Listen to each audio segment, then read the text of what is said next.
أعوذ بالله من الشيطان اللعين الرجيم. بسم الله الرحمن الرحيم. الحمد لله الذي يخلق ولم يخلق ويرزق ولا يرزق ويطعم ولا يطعم. ثم الصلاة والسلام على عبدك ونبيك وصفيك ورسولك وخيرتك من الخلق أبي القاسم محمد صلى على محمد وعلى أهل بيته الطيبين الطاهرين المعصومين المظلومين سيما ابن عمه علي عليه السلام وهو النبع العظيم والصراط المستقيم والقرآن الكريم وهو الصديق الأكبر والفاروق الأعظم وحبل الله المتين وإمام المسلمين ووصي رسول رب العالمين واللعنة الدائمة على أعدائهم أجمعين. اما بعد فقد قال الله سبحانه وتعالى في محكم كتابه المبين. بسم الله الرحمن الرحيم. قل لا اسألكم عليه اجرا الا المودة في القربى. صلوات على محمد وآل محمد.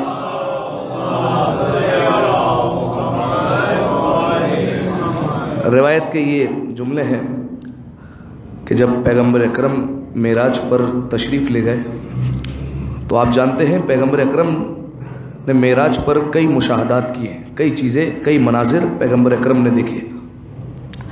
ایک منظر جو پیغمبر اکرم نے دیکھا وہ یہ کہ ایک فرشتہ ہے جو بہت طولانی عبادت کر رہا ہے.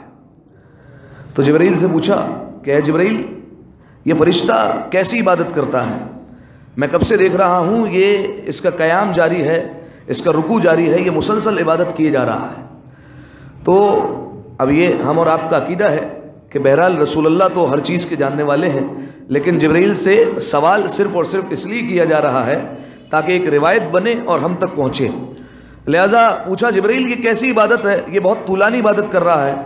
تو جبرائیل نے کہا یا رسول اللہ یہ عام فرشتہ نہیں ہے، پروردگار عالم نے جب سے اسے خلق کیا ہے تو یہ عبادت میں مشغول ہے، اور اس کی عبادت 20,000 سال کے برابر ہوتی ہے.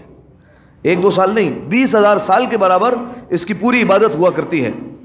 اور 20,000 سال اب یہ روایت میں موجود نہیں ہے کہ 20,000 سال دنیا والے یا وہ نورانی سال کہ جو بہت زیادہ لمبے ہوا کرتے ہیں، جو ایک ایک دن جو ہے وہ 50,000 سال کے برابر ہوا کرتا ہے.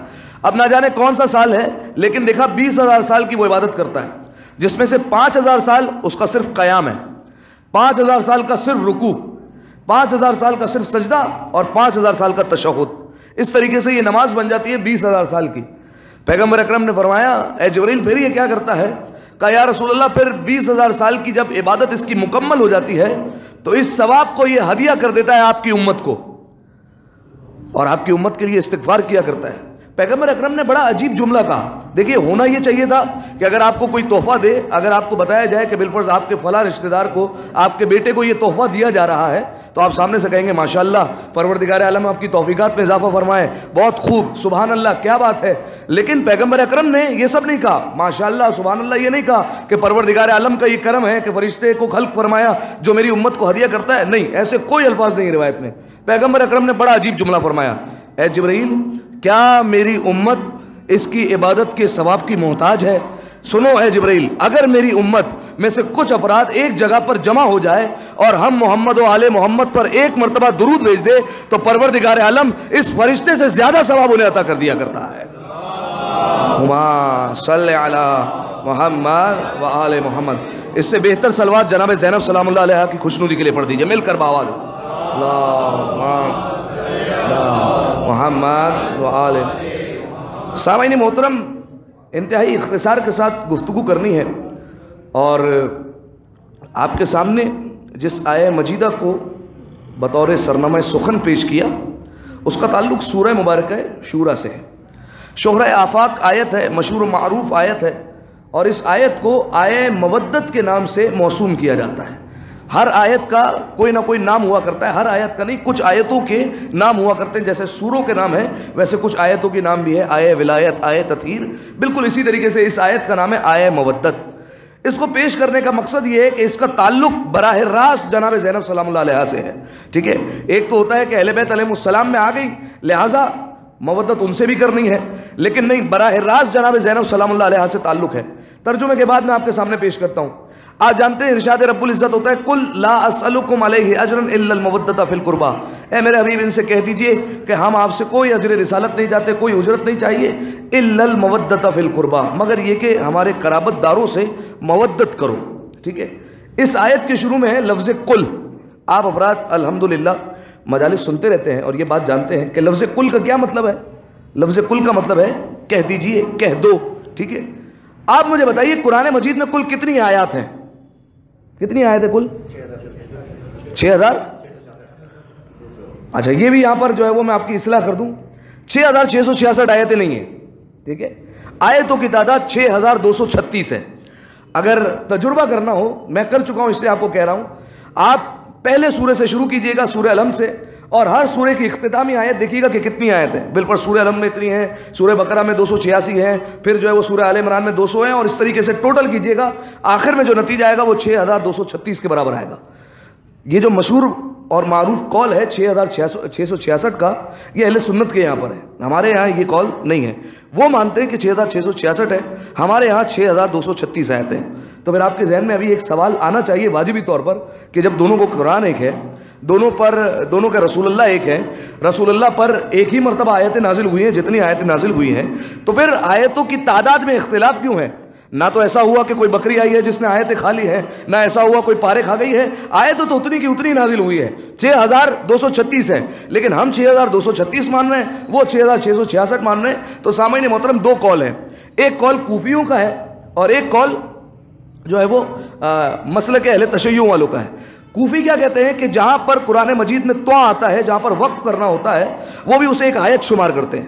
جب نتیجتاً اسے ایک آیت شمار کرتے ہیں تو ان کی آیتیں ہوں گی 6666 اور ہمارے مطابق ہوگی 6236۔ ہم صرف جہاں پر گول دائرہ ہے اسے آیت شمار کرتے ہیں، اور وہ جہاں پر طوا آ گیا اسے بھی آیت شمار کرتے ہیں، لہٰذا یہ آیتوں کی تعداد میں اختلاف ہے۔ آپ مجھے بتائیے قرآن مجید میں 6236 آیتیں ہیں، یہ ساری کی ساری پیغمبر اکرم پر نازل کیوں ہوئی؟ کیوں نازل ہوئی؟ نازل پیغمبر اکرم پر اس لیے ہوئی تاکہ یہ آیتیں پیغمبر اکرم لوگوں تک پہنچا دیں اور ان کا پیغام لوگوں تک منتقل کر دیں، اسی لیے ساری کی ساری آیتیں نازل ہوئی۔ جب ساری کی ساری آیتیں بتانے کے لیے، جب ساری کی ساری آیتیں پیغام پہنچانے کے لیے ہیں، تو بعض آیتوں کی ابتدا میں اللہ کیوں کہتا ہے قل، کہہ دیجئے، جبکہ ساری آیتیں کہنے کے لیے ہی ہیں۔ ساری آیتیں پیغمبر اکرم پر نازل ہی اسی لیے ہوئی تاکہ وہ پیغمبر اکرم تک پہنچائے، لوگوں تک پہنچائے، لہٰذا بعض آیتوں کی ابتدا میں اللہ خاص طور پر کہتا ہے قل، کہہ دیجئے۔ اس کا جواب علماء کرام نے دیا، اس کا جواب یہ ہے کہ جس آیت کی ابتدا میں اللہ نے لفظ قل استعمال کیا، کہہ دیجئے، وہاں پر اللہ اپنے کلام میں وزن پیدا کرتا ہے، تاکید پیدا کرتا ہے کہ قرآن کی آیتوں میں کوئی شک و شبہ نہیں ہے، ساری قرآن کی آیتیں تاکیدی ہیں، لیکن جس آیت کی ابتدا میں قل آ گیا وہاں پر حکم مزید بڑھ جاتا ہے کہ لفظ قل کے بعد جو حکم آ رہا ہے اس کا ماننا واجب ہے۔ اگر انسان نے نہیں مانا تو بعض اوقات انسان دائرہ اسلام سے نکل کر منزل کفر پر چلا جاتا ہے۔ مثال آپ کے سامنے ہے، قل هو اللہ احد، کہہ دیجئے کہ اللہ ایک ہے۔ قل کے بعد کیا پیغام آیا؟ اللہ کو ایک ماننے کا۔ جس نے اللہ کو ایک مانا وہ دائرہ ایمان میں رہے گا، دائرہ اسلام میں رہے گا، جس نے نہیں مانا وہ دائرہ اسلام سے نکل جائے گا۔ بالکل اسی طریقے سے یہیں پر قل کے بعد حکم دیا جا رہا ہے اہل بیت کی مودت اختیار کرنے کا۔ جس نے مودت اختیار کر لی وہ دائرہ ایمان کے اندر آ جائے گا، اور جس نے انکار کر دیا وہ دائرہ ایمان سے خارج ہو جایا کرے گا۔ ایک دفعہ مل کر باواز بلند صلوات پڑھ دیں، اللہم صلی علی محمد۔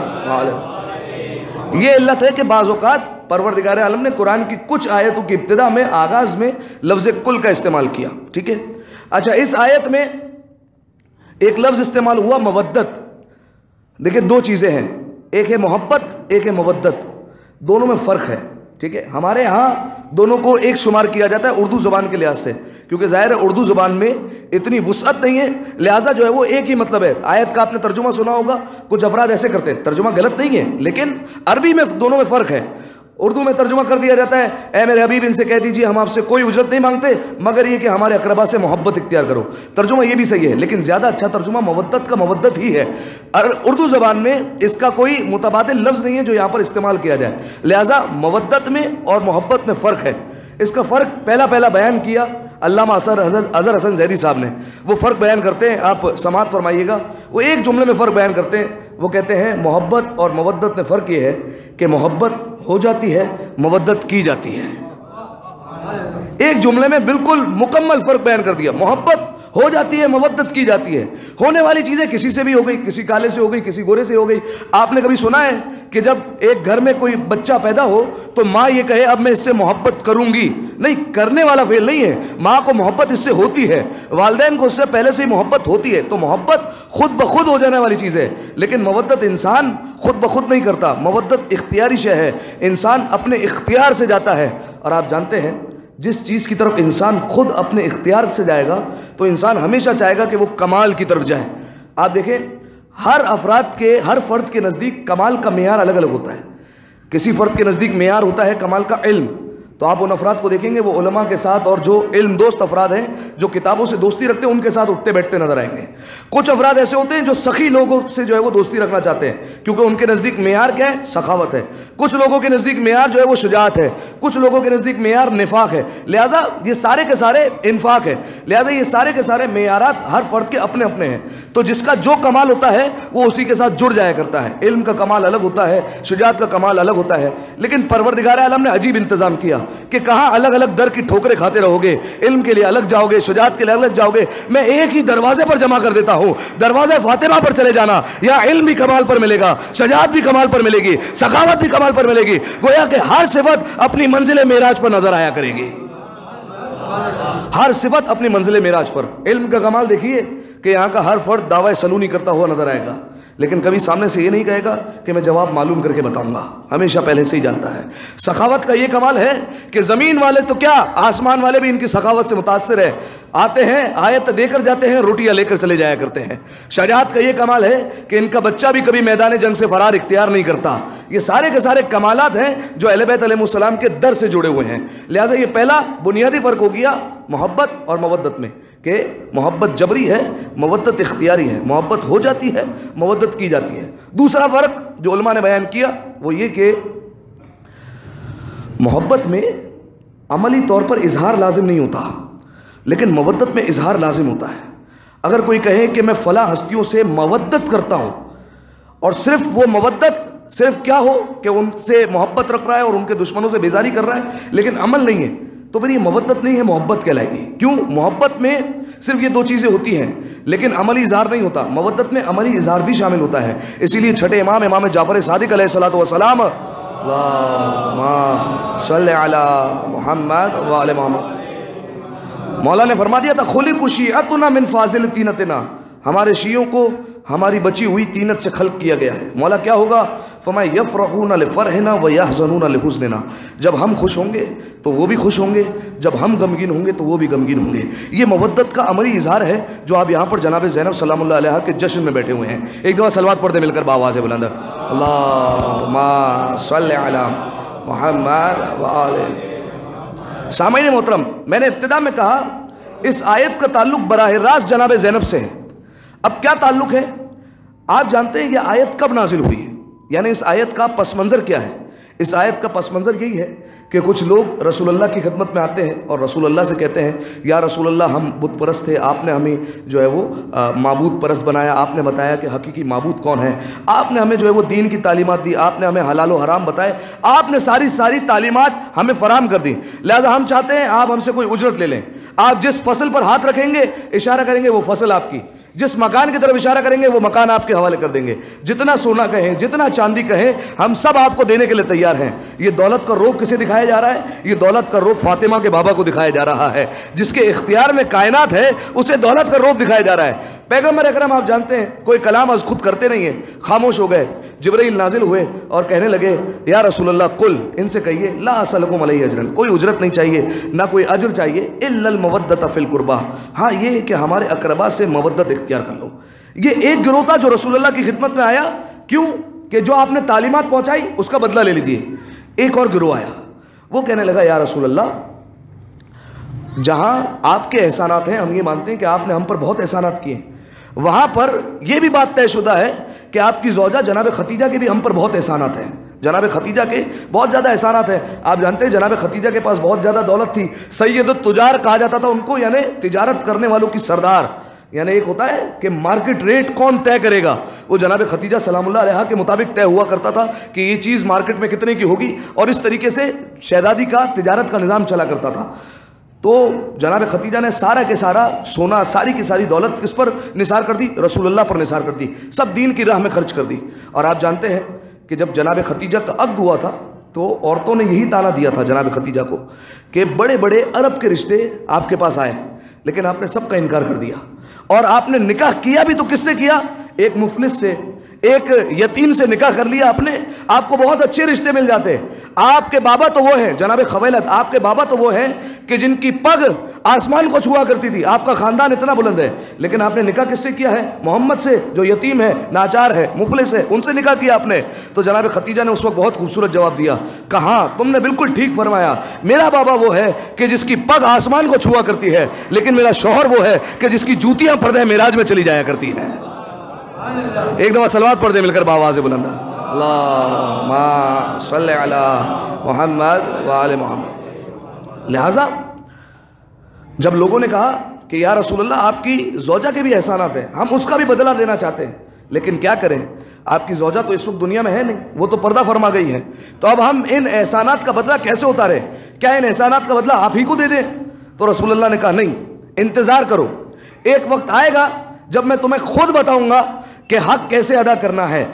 یہ کس کے ذیل میں بیان کر رہا ہوں؟ آیا مودت کے ذیل میں، کہ پہلے ایک گروہ آیا، اس کو رسول اللہ نے کہا مودت اختیار کرو، ایک اور گروہ وہ کہہ رہا ہے یا رسول اللہ آپ کی زوجہ کے بھی احسانات ہیں، اب رسول اللہ نے کہا انتظار کرو، جب وقت آئے گا تو میں تمہیں خود بتاؤں گا کہ ختیجہ کے احسانات کا بدلہ کیسے اترے گا۔ سامعین محترم، وقت گزرتا گیا اور وہ گھڑی آ گئی جب پروردگار عالم نے امیر المؤمنین کے گھر میں علی جیسے مولا کو ان کی زینت عطا کی، جناب زینب کبریٰ، جب وہ عطا کی تو رسول اللہ نے فرمایا کہ دیکھو جو شخص چاہتا ہے ختیجہ کے احسانات کا بدلہ دے دے، وہ زینب کے احسانات کا بدلہ چکا دے، گویا ایسا ہی ہے اس نے ختیجہ کے احسانات کا بدلہ دے دیا۔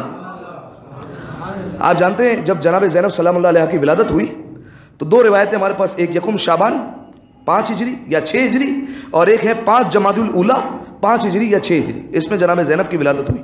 اور جس وقت ولادت ہوئی اس وقت رسول اللہ سفر پر گئے ہوئے تھے، اور جب سفر سے واپس پلٹے ہیں تو رسول اللہ خوشی کے عالم میں تھے، جانتے ہیں کہ ایک بیٹی کی ولادت ہو گئی ہے، لہٰذا مسجد میں آئے اور مسجد میں آ کر جناب بلال کو حکم دیا، اے بلال لوگوں کو جمع کرو، کیونکہ لوگ سوال کر کے گئے تھے، لہٰذا سب کو جمع کر دیا گیا، مسجد مکمل طور پر بھر گئی۔ اور اس کے بعد امیر المومنین سے کہا یا علی ذرا میری بیٹی کو تو لے آئیے۔ دیکھیے جیسے حسن اور حسین کو اپنا بیٹا کہا، ویسے ہی زینب سلام اللہ علیہ کو کہا میری بیٹی کو تو لے آئیے۔ امیر المومنین گئے گھر میں اور جناب زینب سلام اللہ علیہ کو لے آئے، اور رسول اللہ نے جب دیکھا تو مسکرانے لگے، اور اس کے بعد کہا اچھا جیسے امام حسین علیہ السلام کی ولادت پر گریا ہوا ہے ویسے جناب زینب کی ولادت پر بھی گریا ہوا ہے، اور ان کے بازوؤں کو دیکھ کر رسول اللہ رونے لگے تھے۔ اور اس کے بعد امیر المومنین سے پوچھا یا علی آپ نے کیا نام رکھا ہے اس بچی کا؟ امیر المومنین نے کہا یا رسول اللہ کیا کبھی ایسا ہوا ہے زندگی میں کہ میں نے کسی معاملے میں آپ سے سبقت کی ہو، لہٰذا اس معاملے میں کیسے سبقت کر سکتا ہوں؟ رسول اللہ مسکرانے لگے اور کہا یا علی پھر ایسا بھی کبھی نہیں ہوا کہ میں نے خدا سے کسی معاملے میں سبقت لی ہو۔ ادھر رسول اللہ نے یہ فرمایا اور ایک آسمان سے نام آ گیا کہ یا رسول اللہ اس کا نام رکھ دیجئے، اس بچی کا نام زین و ابن، یعنی اپنے باپ کی زینت، اور اس کو مخفف کیا گیا، جب اس نام کو چھوٹا کیا گیا تو بنا زینب، اس کا فل فارم تھا زین و ابن یعنی اپنے بابا کی زینت۔ آپ جانتے ہیں یہ معصوم کا فرمان ہے ان لکل شیء زینۃ، بے شک کائنات میں ہر چیز کے لیے کوئی نہ کوئی زینت ہوا کرتی ہے۔ قرآن میں ارشاد ہے المال والبنون زینت الحیات الدنیا، مال اور اولاد یہ دنیاوی زندگی کی زینت ہے، یہ دنیا میں تو بہت خوبصورت لگتی ہے لیکن دنیا کے بعد ان کا کوئی کام نہیں ہے، مال اور اولاد۔ اسی طریقے سے پروردگار عالم نے فرمایا انا زینا السماء الدنیا بزینت الکواکب، کہ ہم نے دنیاوی آسمان کو جیسے سب لوگ دیکھ سکتے ہیں، اس آسمان کو زینت دی ہم نے ستاروں کے ذریعے سے، ہم نے اسے زینت دی چاند کے ذریعے سے، ہم نے اسے زینت دی سورج کے ذریعے سے، تاکہ یہ آسمان دیکھنے والوں کو خوبصورت نظر آئے۔ لہٰذا رسول اللہ نے بھی اپنی زندگی میں کئی زینتیں بیان فرمائی۔ معصوم نے فرمایا کہ الفصاحت والبلاغت زینت الکلام والمتکلم، فصاحت اور بلاغت کلام کی زینت ہے، متکلم کی زینت ہے. جب وہ بولتا ہے تو اس کے الفاظ خوبصورت لگتے ہیں اگر اس میں فصاحت اور بلاغت ہوتی ہے. اسی طریقے سے کئی زینتیں بیان فرمائی، لیکن رسول اللہ سے پوچھا گیا یا رسول اللہ اتنی ساری زینتیں ہیں، ہر چیز کی الگ زینت، ہر چیز کی الگ زینت، کوئی آپ ایک شے بتا دیں، کوئی ایک چیز بتا دیں جو سب کے لیے زینت ہو. رسول اللہ نے فرمایا الرجال زینت الارض. رجال کا مطلب دیکھیں ویسے تو مرد ہوتا ہے، لیکن یہاں پر رجال کا مطلب شجاعت ہے. ٹھیک ہے کہ شجاعت زمین کی زینت ہے. ٹھیک ہے، مرد زمین کی زینت نہیں ہے. رجل کا مطلب مرد ہے، لیکن مرد زینت نہیں ہے، کیونکہ کچھ مرد تو ایسے ہیں جو اپنی زوجہ سے بھی ڈرتے ہیں. لہذا الرجال زینت الارض کہ یہ شجاعت یہ زمین کی زینت ہے. اور اس کے بعد فرمایا کہ علی ابن ابی طالب زینت الرجال، لیکن شجاعت کی زینت کا نام علی ابن ابی طالب ہے. اور اس کے بعد پھر فرمایا کہ زینب زینت علی ابن ابی طالب، لیکن زینب خود اپنے بابا کی زینت ہے. وہ علی جو پوری کائنات کے لیے زینت ہے. ایک معیار چاہیے تھا کہ ایک چیز بتا دو جس کے اوپر پوری کائنات رخ کر لے کہ ہاں یہ پوری کائنات کے لیے زینت ہے. اس کی زینت کا اگر سوال کیا گیا تو اس نے کہا میری بیٹی زینب کبریٰ میرے لیے زینت ہے. ایک دفعہ صلوات پڑھ دے مل کر بآواز بلند اللہم صلی علی رسول اللہ کے آگوش میں ہے جناب زینب کبریٰ. رسول اللہ نے گریہ کیا اور اس کے بعد لوگوں سے کہا اے لوگو تو مجھ سے کہا کرتے تھے کہ ختیجہ کے احسانات کا بدلہ کیسے دیا جائے گا. سنو ہذہ مسیل ختیجہ، یہ جو بچی ہے میرے ہاتھ میں یہ ختیجہ کی مثل ہے. بی بی زینب کا ایک لقب ہے مسیل ختیجہ، ایک لقب ہے ثانی زہرا. ایک بی بی جو ایک وقت میں مسیل ختیجہ بھی ہو ثانی زہرا بھی ہو اسے زینب کبریٰ کہا جاتا ہے. مسیل ختیجہ بھی ہے ثانی زہرا بھی ہے. مسیل ختیجہ کیا مطلب؟ مسیل ختیجہ دیکھیے، ایک تو یہ میں نے آپ کے سامنے بیان فرمایا کہ احسانات کا بدلہ دینا تھا. ایک اور وجہ ہے مسیل ختیجہ کہنے کا. وہ کیا؟ دیکھیے جناب زینب اور جناب فاطمہ ان دونوں کی زندگی میں آپ کو اختلاف ملے گا، سیرت میں نہیں. جناب زینب کی سیرت بالکل بی بی فاطمہ کی جیسی ہے، لیکن زندگی میں یعنی جو زندگی میں واقعات ہوئے ہیں ان میں آپ کو اختلاف ملے گا. کیا اختلاف ملے گا؟ جناب فاطمہ کی آپ زندگی دیکھیے، آپ کو ابتدا سے ہی آپ کو مصائب ہی مصائب ملیں گے. 5 سال کی ہوئی ماں اس دنیا سے چلی گئی، شیب ابی طالب میں گئے. شیب بلکہ پیدا ہوتے ہی 2 سال کی عمر تھی، شیب ابی طالب میں گئے. 3 سال جو ہے وہ شیب ابی طالب میں نہ جانے کیسی غذا کھائی. 5 سال کی عمر میں جناب ختیجہ اس دنیا سے چلی گئی اور مصائب جو ہے وہ بی بی فاطمہ دیکھتی رہیں. مکمل 18 سال کی زندگی میں آپ کو بہت زیادہ مصائب ملیں گے، لیکن جناب زینب کا ایسا نہیں ہے. اسی لیے جناب زینب کو مسیل ختیجہ کہا جاتا ہے. جناب زینب کا ام المصائب لقب ہے بالکل، لیکن آپ ابتدائی زندگی دیکھیں جناب زینب کی تو جناب زینب کی زندگی آپ کو مکمل مصائب سے نہیں ملے گی. ابتدائی زندگی آپ دیکھیے جناب ختیجہ کی ابتدائی زندگی کیسی تھی. میں نے کہا سیدۃ التجار کہا جاتا تھا، یعنی تجارت کرنے والوں کی سردار. ملیکۃ العرب کہا جاتا تھا، یعنی عرب کی ملکہ ہے جناب ختیجہ سلام اللہ علیہا. نہ جانے کتنے اونٹوں پر جناب ختیجہ کا جو ہے وہ سامان تجارت سفر پر جایا کرتا تھا، شام کی طرف روانہ ہوا کرتا تھا، پتہ نہیں کون کون سے ملک جایا کرتا تھا جناب ختیجہ کا مال تجارت. جناب زینب کا بھی یہی معاملہ ہے. جناب زینب کی ابتدائی زندگی دولت میں گزری ہے. آپ دیکھیے جناب زینب کا عقد کس سے ہوا؟ عبداللہ ابن جعفر طیار سے. ٹھیک ہے، اب تھوڑا سا بیک گراؤنڈ سنیے اس حوالے سے. جناب زینب کا یہ جو سسرال لگتا ہے اس کا بھی بیک گراؤنڈ سنیے. شوہر کا نام ہے جناب عبداللہ اور جناب عبداللہ کے والد کون ہے؟ جناب جعفر طیار. اور جناب جعفر طیار کی آپ عظمت جانتے ہیں کہ جب پیغمبر اکرم نے انہیں حبشہ کی طرف بھیجا تھا تو ان کا خطاب ایسا تھا کہ جو نجاشی تھا ان کو اپنے خطاب سے انہوں نے مسلمان کر لیا تھا.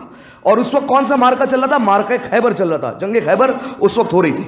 جنگ خیبر جب ختم ہوئی، سارے واقعات ہو گئے، سارا کا سارا مال غنیمت جمع کر لیا گیا. اس کے بعد جناب جعفر آئے خیبر میں تو اس وقت رسول اللہ نے ایک عجیب جملہ ارشاد فرمایا مجھے پتہ نہیں، میں نہیں جانتا کہ میں زیادہ خوشی کس بات کی مناؤں، علی کی فتح کی زیادہ خوشی مناؤں یا جعفر کے آنے کی زیادہ خوشی مناؤں. دیکھیے پورا مارکہ خیبر کتنے دن سے ہو رہا ہے؟ 40 دن سے ہو رہا ہے. 40 دن سے محنت کی جا رہی ہے. 40ویں دن آ کر یوم خیبر آیا اور اس دن خیبر کو فتح کر لیا گیا. 40 دن لگے. اس وقت رسول اللہ کہہ رہے ہیں مجھے نہیں پتا کہ میں زیادہ خوشی کس کی مناؤں، خیبر کی یا پھر جناب جعفر کے صرف قدموں کی، صرف ان کی آہٹ کی خوشی مناؤں، مجھے نہیں پتا. اور اس کے بعد جناب جعفر طیار کو ایک جو ہے وہ تحفہ دیا. کیا کہہ کر؟ آپ جانتے ہیں جنگ میں ایک اصول ہے. جنگ میں اصول یہ ہے کہ جب تک جنگ میں کوئی موجود ہے تو چاہے وہ لڑے یا نہ لڑے اسے مال غنیمت ملتا ہے. ٹھیک ہے، مال غنیمت اس میں تقسیم ہوگا. اب وہ چاہے جیسے بھی ہوں، چاہے وہ بھاگ جاتے ہوں، چاہے وہ جو ہے وہ یہ دعویٰ کرتے ہوں پہلے لشکر بھاگا، لشکر کہتا ہوں پہلے یہ بھاگے، چاہے جیسے دعوے ہو، لیکن جب وہ جنگ میں تھے تو مال غنیمت ان میں تقسیم ہوگا. لیکن بالکل ایگزیکٹ جنگ کے بعد کوئی ایک لمحے بعد بھی آئے تو اگر وہ آیا جنگ ختم ہونے کے بعد اب اس میں مال غنیمت تقسیم نہیں ہوگا. جناب جعفر طیار آئے تو اس وقت خیبر فتح ہو چکا تھا. رسول اللہ نے کہا اے جعفر مجھے بہت خوشی ہے تمہارے آنے کی، لیکن تم جانتے ہو کہ مال غنیمت تم میں تقسیم نہیں ہو سکتا کیونکہ تم آئے ہو بعد میں. لیکن جعفر طیار یہ سارا کا سارا مال غنیمت، آپ جانتے ہیں خیبر میں کتنا مال غنیمت تھا، جو غریب مسکین فقیر تھے ان کے بچے سونے چاندی سے کھیل رہے تھے خیبر کے بعد، اور دعائیں دے رہے تھے امیر المؤمنین کو کہ علی نے ہمارے بچوں کو ہمیں غنی کر دیا ہے. یہ تھا امیر المؤمنین کے اصحاب کا حال اور دوسرے لوگوں کا حال. خیبر میں اتنا سونا تھا. لیکن علی کے گھر کا حال کیا ہے؟ جناب فاطمہ کے پاس جیسے ہی پہنچے، جناب فاطمہ نے کہا یا علی میں نے سنا کہ آپ کی وجہ سے مدینہ کے بچے سونے چاندی میں کھیل رہے ہیں، میں تو کوئی سونا نہیں دیکھ رہی آپ کے ہاتھ میں. امیر المومنین نے کہا اے فاطمہ وہ تو سارا کا سارا میں تقسیم کر کے آ گیا ہوں. اب ایسا نہیں کہ سامنے سے کوئی اعتراض ہوا، فوراً سجدے میں گر کر کہا پروردگار عالم نے مجھے علی جیسا بہترین شوہر عطا کیا ہے جس نے سارا سونا چاندی ساری دولت غربا میں تقسیم کر دی. لہٰذا کہا جعفر تم جانتے ہو کہ سارا مال غنیمت ان میں تقسیم ہوگا، تم میں تقسیم نہیں ہوگا کیونکہ تم جنگ کے ایک لمحے بعد آئے ہو. اگر تم پہلے آ جاتے تو تم میں تقسیم ہو جاتا. لیکن دیکھو جعفر یاد رکھو جتنا مال غنیمت خیبر میں موجود ہے یہ سارا ایک طرف، اور میں جو تمہیں اب ایک چیز عطا کر رہا ہوں وہ ایک طرف. اور اس کے بعد کہا سنو میں تمہیں تحفہ دیتا ہوں. اور اس کے بعد رسول اللہ نے جناب جعفر طیار کو نماز جعفر طیار ہدیہ کی. یہ نماز جعفر طیار یہاں سے آئی ہے. نماز جعفر طیار ہدیہ کی کیا؟ سارا خیبر کا سونا چاندی جتنا مال غنیمت ہے وہ سارا ایک طرف، نماز جعفر طیار کا ثواب ایک طرف. یہ جناب جعفر طیار کو ہدیہ دی. ٹھیک ہے. جناب جعفر طیار آپ جانتے ہیں جنگ موتا میں شہید ہو گئے، ان کے دونوں بازو قلم ہوئے، اسی لیے جناب عباس کو کہا جاتا ہے ثانی جعفر طیار. ٹھیک ہے کہ یعنی دوسرے جعفر طیار ہیں جن کے بازو قلم ہوئے، اور دونوں آپ جانتے ہیں جنت میں پروردگار عالم کی طرف سے پرواز کیا کرتے ہیں دونوں کے دونوں. جناب جعفر طیار کے فرزند جناب عبداللہ، جب جناب جعفر طیار اس دنیا سے گئے رسول اللہ کو بہت افسوس ہوا. رسول اللہ کے فرسٹ کزن تھے، رسول اللہ کو بہت افسوس ہوا کہ جعفر جیسا ساتھی میرے سے جدا ہو گیا. لہذا جناب جعفر طیار چلے تعزیت کے لیے. جب گھر پر پہنچے تو جناب جعفر طیار کے فرزند جناب عبداللہ ابھی چھوٹے تھے. آپ جانتے ہیں کمسنی کا عالم ہے، لہذا کوئی خبر نہیں ہے کہ والد کا انتقال ہو گیا، لہذا سامنے کھلونے پڑے ہوئے ہیں اور جناب عبداللہ سامنے بیٹھے ہوئے ہیں. تو رسول اللہ جناب عبداللہ کو دیکھ کر مسکرانے لگے اور آئے اور سر پر ہاتھ رکھا. عبداللہ کیا کر رہے ہو؟ کہا یا رسول اللہ تجارت کر رہا ہوں، بزنس کر رہا ہوں. رسول اللہ مسکرانے لگے اور رسول اللہ نے سر پر ہاتھ رکھا اور کہا بارک اللہ فی تجارتک، اللہ آپ کی تجارت میں برکت عطا فرمائے. بس یہ موقع تھا جو رسول اللہ نے دعا کر دی. دیکھیے ہمارے پاس ویسے ہی روایت میں ہے کہ اگر کسی شخص کی دعا قبول نہیں ہوتی ہو تو 3 مقامات ایسے بتائیں کہ اگر ان تینوں میں سے کسی ایک پر عمل کر لیں تو اس کی دعا قبول ہو جاتی ہے. ٹھیک ہے. ایک جب انسان کی نگاہ پڑ جائے خانہ کعبہ کی کسی ایک دیوار پر تو اس کی دعا قبول ہو جاتی ہے جو مانگے. دوسرا اگر کسی کی دعا قبول نہ ہو رہی ہو تو اپنی ماں کو کہے کہ ماں اس کے حق میں دعا کرے تو وہ دعا قبول ہو جاتی ہے. اور تیسرا ہے کہ اگر دعا قبول نہ ہو رہی ہو تو کسی یتیم کے سر پر ہاتھ رکھ دے اور پھر دعا کر لے تو دعا قبول ہو جائے گی. اب آپ سنیے، ایک یتیم کے سر پر ہاتھ بھی رکھا ہے اور پھر رسول اللہ نے ہاتھ رکھا ہوا ہے اور پھر رسول اللہ مستجاب الدعوات تو پہلے سے ہی ہے. لہذا رسول اللہ نے کہا اے عبداللہ بارک اللہ فی تجارتک، اللہ آپ کی تجارت میں برکت عطا فرمائے. بس یہ موقع تھا جہاں رسول اللہ نے دعا فرما دی. عبداللہ ابن جعفر طیار کے بارے میں لکھا ہے کہ اتنے مالدار تھے، اتنے جو ہے وہ کاروبار تھے ان کے، کہ جب یہ شام کی حکومت جب یہ خسارے میں آ جاتی تھی نا اور جب قرضے کو ضرورت پڑتی ہے، آپ جانتے ہیں جب ملک قرضے میں آ جاتا ہے اور چاہتا ہے کہ کہیں سے امداد لے تو یا تو وہ دوسرے ملک سے مانگتا ہے یا آج کے دور میں IMF سے، ورلڈ بینک سے، ان سے لے گا.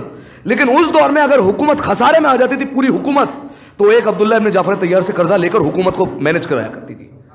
یہ تھے جناب عبداللہ ابن جعفر طیار کی اتنی دولت تھی. ٹھیک ہے. اور دوسرا موقع اب دیکھیے اللہ نے جب اتنا دیا ہے تو انفاق بھی کیا کرتے تھے. جناب عبداللہ خانواد اہل بیت تھے، خود فاقے میں رہتے تھے لیکن جو ہے وہ لوگوں پر نثار کیا کرتے تھے. جناب عبداللہ ابن جعفر طیار بھی خانواد اہل بیت میں سے.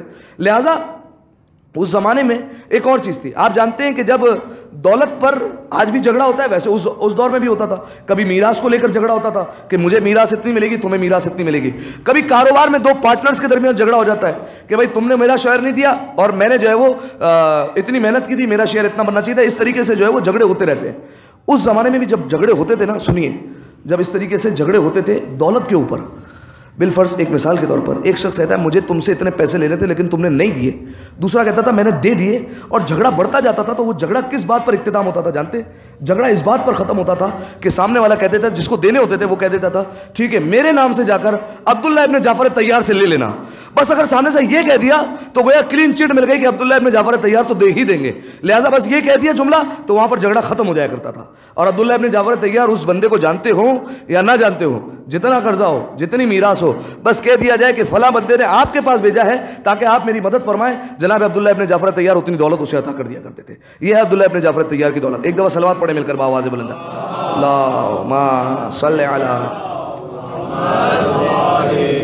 اب آپ دیکھیے جناب عبداللہ ابن جعفر طیار کا عقد کس سے ہوا؟ جناب زینب سے. ٹھیک ہے، ایک حدیث آپ نے ارشاد فرمایا سنی ہوگی کہ رسول اللہ نے فرمایا کہ اگر علی نہ ہوتے تو فاطمہ کا کوئی کف نہ ہوتا. ٹھیک ہے، یہی حدیث امیر المومنین نے اپنی بیٹی زینب کے لیے بھی فرمائی کہ اگر عبداللہ نہ ہوتے تو زینب کا کوئی کف نہ ہوتا. اور جناب زینب کون ہے؟ ثانی زہرا. ٹھیک ہے، اور عبداللہ کے لیے بھی وہی جملہ فرمایا کہ اگر عبداللہ نہ ہوتے تو زینب کا کوئی کف نہ ملتا. ٹھیک ہے، اب جناب زینب آئی ہیں ایسے گھرانے میں. اب آپ سوچئے کتنا دولت مند جو ہے وہ گھرانہ ہے جہاں پر جناب زینب آئی ہیں. اور یہی وجہ ہے کہ واقعہ کربلا کے بعد بی بی اپنے سارے گھرانے کو لے کر شام شفٹ ہو گئی تھی. ٹھیک ہے، کیونکہ شام ایسا ملک تھا کہ جہاں پر زمینیں بہت زرخیز تھیں اور جناب عبداللہ کی بہت ساری زمینیں تھیں اور وہاں پر بہت ساری پراپرٹی تھی جناب عبداللہ ابن جعفر طیار کی. اسی وجہ سے جناب زینب سارا گھرانہ لے کر شفٹ ہو گئی یہاں پر شام میں. اور وہیں پر جناب زینب سلام اللہ علیہ کے مدار ہونے کی ایک روایت ہمارے پاس موجود ہے کہ بی بی زینب کا روضہ وہاں پر ہے اور سارے اہل بیت علیہ السلام کی مختلف زیارتیں وہاں پر موجود ہیں کیونکہ سارا گھرانہ شفٹ ہو گیا تھا شام کی طرف. جناب زینب ایسے خانوادے میں آئی ہیں. ٹھیک ہے، اب دیکھیے آپ جانتے ہیں کہ اگر ایک بندہ غریب ہو اور وہ فاقہ کرے تو اس کے لیے آسان ہوتا ہے. ٹھیک ہے، لیکن ایک بندہ بہت دولت مند ہو آپ اسے کہیں یہ فاقہ کرے تو پھر اس کے لیے بہت مشکل ہوا کرتا ہے. جناب زینب ایسے خانوادے میں ہے کہ جہاں پر ہر طرح کی نعمت موجود ہے، لیکن آپ دیکھیے کیسا موڑ آیا کہ 3 دن تک بھوکا پیاسا بھی رہنا ہے، بچوں کی بھوک بھی دیکھنی ہے، جناب علی اصغر کو بھی دیکھنا ہے پیاس سے بلک رہے ہیں، جناب سکینہ پیاس سے بلک رہی ہیں. تو یہ پوری زندگی کیا ہے؟ ابتدا میں خوشحال زندگی اور پھر آخر میں ایسے مصائب پڑے کہ ام المصائب کا لقب مل گیا. اسی وجہ سے بی بی زینب کو کہا گیا مسیل ختیجہ، بالکل ختیجہ کی مانند ہے. ٹھیک ہے، دوسرا لقب بی بی کا بس 2-3 القاب اور سن لیجئے. دوسرا لقب نائبۃ الزہرا. بی بی زینب کے کل 61 القاب بیان ہوئے ہیں زیارت میں، 61 القاب. دوسرا لقب ہے نائبۃ الزہرا. دیکھیے نائب انسان کسی کا اسی وقت ہو سکتا ہے جب اس میں منوب کی صفتیں ہوں. ٹھیک ہے، عالم کبھی بھی اپنی مسند پر جاہل کو نہیں بٹھائے گا، حکیم کبھی بھی اپنی مسند پر کسی بھی ایسے شخص کو نہیں بٹھائے گا جو حکمت کو نہ جانتا ہو، جس کا حکمت سے دور دور تک تعلق نہ ہو. اب سمجھیے جب بھی بی بی فاطمہ آتی تھی رسول اللہ اٹھ جاتے تھے اور انہیں اپنی جگہ پر بٹھایا کرتے تھے. یعنی رسول اللہ بھی یہ مانتے تھے کہ فاطمہ میں میری صفات پائی جاتی ہے، فاطمہ میری نائب ہے. اور بی بی فاطمہ کی نائب کا نام کیا ہے؟ بی بی فاطمہ کی نائب کا نام ہے جناب زینب سلام اللہ علیہ. ٹھیک ہے، ایک کتاب ہے صاحب ریحان و شریعہ. اس کتاب میں مصنف نے عورتوں کے مختلف احوال بیان کیے ہیں. ٹھیک ہے، انہوں نے کہا کہ عورتوں کے جو معیارات ہوتے ہیں کہ بہترین عورت اس وقت کہلاتی ہے جب اس میں 3 چیزیں پائی جاتی ہو: بہترین ماں، بہترین بیٹی، بہترین زوجہ. ٹھیک ہے، کا ابتدا سے آپ دیکھیے آپ کو ایسی عورت نہیں ملے گی. جناب حوا بہترین زوجہ بھی ہے، بہترین ماں بھی ہے، لیکن بہترین بیٹی نہیں ہے کیونکہ وہ جو ہے وہ بغیر ماں باپ کے خلق کی گئی. جناب مریم سلام اللہ علیہ بہترین ماں ہے لیکن بہترین زوجہ نہیں ہے. ٹھیک ہے، کیونکہ جناب عیسیٰ بغیر باپ کے پیدا ہوئے. اسی طریقے سے جناب آسیہ سلام اللہ علیہ آپ کو بہترین جو ہے وہ ماں بن کر نہیں دکھا سکتی کیونکہ ان کی کوئی اولاد نہیں تھی، لہذا ہر جگہ پر کوئی نہ کوئی کردار مسنگ تھا. لیکن جناب فاطمہ پر آ کر یہ کردار مکمل ہو گئے. جناب فاطمہ بہترین بیٹی بھی ہے، بہترین زوجہ بھی ہے اور بہترین ماں بھی ہے، لیکن ایک کردار رہ گیا تھا جس کی کمی رہ گئی تھی، اور وہ کردار کون سا تھا؟ بہن کا کردار تھا. کیونکہ جناب فاطمہ کے جتنے بھائی تھے وہ کم سنی کے عالم میں اس دنیا سے چلے گئے تھے، لہذا بہن کا کردار رہ گیا تھا. پروردگار عالم کو یہ بتانا تھا کہ بہترین بہن کیسے ہوا کرتی ہے، لہذا جناب زینب کو خلق کر دیا گیا اور بتایا گیا کہ بہترین بہن ایسی ہوا کرتی تھی. اسی لیے جناب فاطمہ کی بارگاہ میں ہاتھ جوڑ کر کہتے ہیں اے بی بی ثانی زہرا تو موجود ہے لیکن ثانی زینب کوئی موجود نہیں ہے. اسی لیے جو ہے وہ ایک شاعر نے بہت خوب کہا تھا کہ جواب مریم جناب زہرا، جواب زہرا جناب زینب، جواب مریم جناب زہرا، جواب زہرا جناب زینب، جناب زینب کے بعد لیکن جواب زینب جناب زینب. ایک دفعہ صلوات پڑھ دیں مل کر بآواز بلند، اللہم صلی علی محمد وآلہ۔ اس کے بعد آپ کو کوئی جواب نہیں مل سکتا، لہٰذا بی بی کا دوسرا لقب نائبۃ الزہرا، اور اسی کا تشریحی لقب جو ہم نے نکالا ہے وہ ہے ثانی زہرا، ٹھیک ہے، یہ وہی لقب ہے۔ اسی طریقے سے بی بی کا ایک لقب ہے عقیلہ بنی ہاشم۔ دیکھیے اب یہ جو عربی گرامر کو تھوڑا بہت جانتے ہیں وہ لطف اندوز ہوں گے۔ ایک ہوتا ہے عربی میں اسم فاعل، ایک ہوتا ہے صفت مشبہ، ٹھیک ہے، میں مثال دوں، ایک ہے ناصر، یہ وزن پر ہے فاعلن کے وزن پر، یہ اسم فاعل ہے۔ ایک ہے صفت مشبہ، یہ ہے نصیر۔ ایک ہے علی، یہ ہے اسم فاعل۔ ایک ہے لفظ علی، یہ ہے صفت مشبہ، ٹھیک ہے۔ فرق کیا ہے اس میں؟ فرق یہ ہے اسم فاعل اور صفت مشبہ میں کہ جب تک انسان اس کام سے جڑا رہے گا تو یہ اسم فاعل کہلائے گا، ٹھیک ہے۔ جیسے بالفرض میں نے کسی کی مدد کی، ٹھیک ہے، جب تک میں مدد کر رہا ہوں تو میں کہلاؤں گا میں اس کا ناصر ہوں، مددگار ہوں، لیکن جیسے ہی مدد ختم ہو گئی تو اب میں ناصر نہیں ہوں، ٹھیک ہے، کیونکہ مدد کا فعل ختم ہو چکا ہے۔ اب میں ناصر نہیں کہلاؤں گا، نہ ماضی میں ناصر کہلاؤں گا، نہ مستقبل میں ناصر کہلاؤں گا، بس اسی حال میں جب مدد کر رہا تھا تب ناصر کہلاؤں گا۔ اسی طریقے سے جو ہے وہ ایک ہے عالی، عالی کہتے ہیں بلند۔ جب تک انسان کو دنیا میں بلندی مل جائے تو وہ عالی کہلائے گا کہ اس وقت یہ بلندی پر ہے، لیکن نہ ماضی میں عالی تھا نہ مستقبل میں عالی ہے، ٹھیک ہے۔ لیکن ایک لفظ علی، علی کہتے ہیں جب سے ہے تب سے بلند ہے، سے یہ ہے صفت مشبہ، جب سے ہے تب سے بلند ہے، اور جب دنیا سے جائے گا تب بھی بلند ہو کر ہی جائے گا۔ اسی طریقے سے ناصر، جب تک مدد کر رہا ہے تو ناصر کہلائے گا، مدد ختم ہوئی ناصر نہیں ہے، لیکن نصیر جب سے آیا ہے نصیر کہلائے گا، مدد کر کہلائے گا۔ اسی لیے رسول اللہ نے قرآن میں یہ آیت موجود ہے، دعا مانگی وَاجْعَلْ لِي مِن لَّدُنْكَ سُلْطَانًا، ناصرہ نہیں کہا، نصیرہ، پالنے والے تو اپنے پاس سے مجھے ناصر نہیں دے، نصیر دے، گویا کہ وہ ہر لحاظ سے مدد کا ترجمہ ہو، جو ہر لحاظ سے میری مدد کر سکے۔ بالکل اسی طریقے سے ایک ہے عاقل، ایک ہے عقیل، ٹھیک ہے، اور عقیل کی مؤنث ہے عقیلہ، ٹھیک ہے۔ عاقل کیسے کہتے ہیں؟ جب تک عقل اس کا ساتھ دے رہی ہے وہ عاقل کہلائے گا، لیکن جہاں پر بالفرض اس کی عقل نے اس کو دھوکہ دیا اب وہ عاقل نہیں رہا۔ بالفرض کوئی جو ہے وہ اس کا ایکسیڈنٹ ہو گیا اور جو ہے وہ اس کے دماغ پر مسئلہ آیا، اب عاقل نہیں ہے یہ، ٹھیک ہے۔ بالفرض کوئی ایک ایسا حادثہ ہوا جس نے اس کے دماغ پر بہت زیادہ اثر کیا، پاگل ہو گیا، عاقل نہیں کہلائے گا اب۔ لیکن عقیل کسے کہتے ہیں؟ عقیل اسے کہتے ہیں، یا عقیلہ اس بیوی کو کہتے ہیں کہ مصائب چاہے جتنی معراج پر پہنچ جائے وہ بیوی سجدہ شکر کرتی ہوئی نظر آئے گی، لیکن اس کی عقل پر ذرہ برابر بھی فرق نہیں آئے گا۔ اسے کہتے ہیں عقیلہ، عقیلہ بنی ہاشم۔ اور آپ جانتے یہ جو ہمارے پاس خطبہ فدق پہنچا ہے یہ اسی بیوی کی بدولت پہنچا ہے، بیوی زینب کی بدولت، جانتے ہیں آپ۔ جناب فاطمہ نے جب دربار میں جا کر خطبہ فدق دیا ہے تو بی بی زینب ساتھ گئی ہیں، بی بی زینب ہے اس وقت 5 برس کی، ساتھ گئی ہیں اپنی ماں کے۔ بی بی فاطمہ نے فصیح و بلیغ خطبہ ارشاد فرمایا، خطبہ فدق۔ بی بی زینب نے بالکل وہی خطبہ حفظ کر کے یہ ارشاد فرما دیا، کس کو؟ جناب عباس کو، ٹھیک ہے، جناب عباس کو یہ ارشاد فرمایا۔ اور پھر جب جناب عباس نے یہ خطبہ نقل کیا، خطبہ فدق، تو پھر نقل کرتے ہوئے کہا ان عقیلتنا، یہ میں خطبہ نقل کر رہا ہوں ہماری خاندان کی عقیلہ سے، ان سے یہ خطبہ نقل کر رہا ہوں، ٹھیک ہے۔ یہ لفظ ہے عقیلہ بنی ہاشم۔ کچھ بھی ہو جائے، جیسے مصائب بھی آ جائے، کچھ بھی ہو جائے، شام غریبہ ہوگی لیکن یہ بیوی سجدہ کرتے ہوئے نظر آئے گی، کچھ بھی ہو جائے، بیٹوں کے لاشیں ہو، چاہے دیکھیے آپ نے کتنی مثالیں دیکھی ہوں گی، ایک بہن نے اپنے بھائی کا جنازہ دیکھا، کتنی نیوز ہوتی ہے، پاگل ہو گئی، ٹھیک ہے، دماغ پر ایسا اثر کیا۔ ایک ماں نے اپنے بیٹے کا جنازہ برداشت نہیں کیا، جوان کی موت تھی، برداشت نہیں کر سکی، لیکن وہ بھی 18 لاشیں بنی ہاشم کے سامنے پڑے ہوئے ہیں، لیکن عقل پر ذرہ برابر بھی فرق نہیں آیا۔ اسے کہتے ہیں عقیلہ بنی ہاشم۔ ایک دفعہ صلوات پڑھیں گے مل کر بآواز بلند، اللہم صلی علی محمد۔ آخری لقب، بالکل آخری لقب، آخری لقب ہے عدیلۃ الخامس۔ خامس کہتے ہیں 5ویں کو۔ حدیث کے سامنے 5واں کون تھا؟ پنجتن میں 5واں کون ہے؟ امام حسین علیہ السلام، ٹھیک ہے۔ عدیلۃ الخامس، اسی سے لفظ نکلا ہے شریکۃ الحسین، ٹھیک ہے، یہ اس کا تشریحی لقب ہے، جو بی بی کا لقب ہے شریکۃ الحسین، حسین کے ساتھ ساتھ وہ اسی کا تشریحی لقب ہے عدیلۃ الخامس۔ اس کا کیا مطلب ہے؟ دیکھیں عدیل نکلا ہے عدل سے، عدل کا مطلب ہے برابری۔ اب پھر وہی بات، ایک ہے عادل ایک ہے عدیل، دونوں میں فرق ہے۔ اب اس کو سمجھیے، ایک جو ہے وہ بالفرض ترازو رکھا گیا، ترازو کے ایک طرف جو ہے وہ بالفرض بادام رکھ دی گئی، ٹھیک ہے، 1 کلو بادام ہے، اور دوسرے طرف 1 کلو کا جو ہے وہ باٹ پڑا ہوا ہے، وزن پڑا ہوا ہے، ٹھیک ہے، جس سے ویٹ کرتے ہیں ہم، وہ پڑا ہوا ہے۔ اب کیا کہیں گے؟ ایک طرف بادام ہے ایک طرف باٹ ہے، ہم کہیں گے یہ بادام یہ اس باٹ کی عادل ہے اور یہ باٹ اس کا عادل ہے، اس کو کہتے ہیں عادل. عادل کب کہا جاتا ہے؟ کہ جب وزن میں تو برابر ہو لیکن قیمت میں اور ویلیو میں دونوں برابر نہ ہو, اس کو کہا جاتا ہے عادل. بادام 1 کلو ہے, اس کا بھی وزن 1 کلو ہے, دونوں آپس میں عادل تو کہلائیں گے لیکن دونوں آپس میں جو ہے وہ دونوں کی قیمت اور قدر و قیمت سیم نہیں ہے. ٹھیک ہے, عادل میں یہ نہیں ہوتا. عادل میں ہوتا ہے کہ جو اس طرف ہے اس کے اس طرف وہی چیز ہوگی جو قدر و قیمت میں اس کے برابر ہوگی, اس کو کہا جاتا ہے عدیل.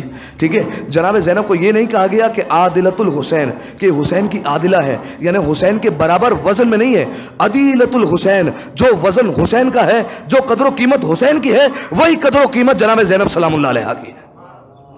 اسے کہا جاتا ہے عدیلہ. ایک دفعہ صلوات پڑھ دے مل کر باواز بلند, اللہم صلی علی محمد وعلی محمد. 2 پیغام جناب زینب سلام اللہ علیہ کی زندگی سے ملتے ہیں.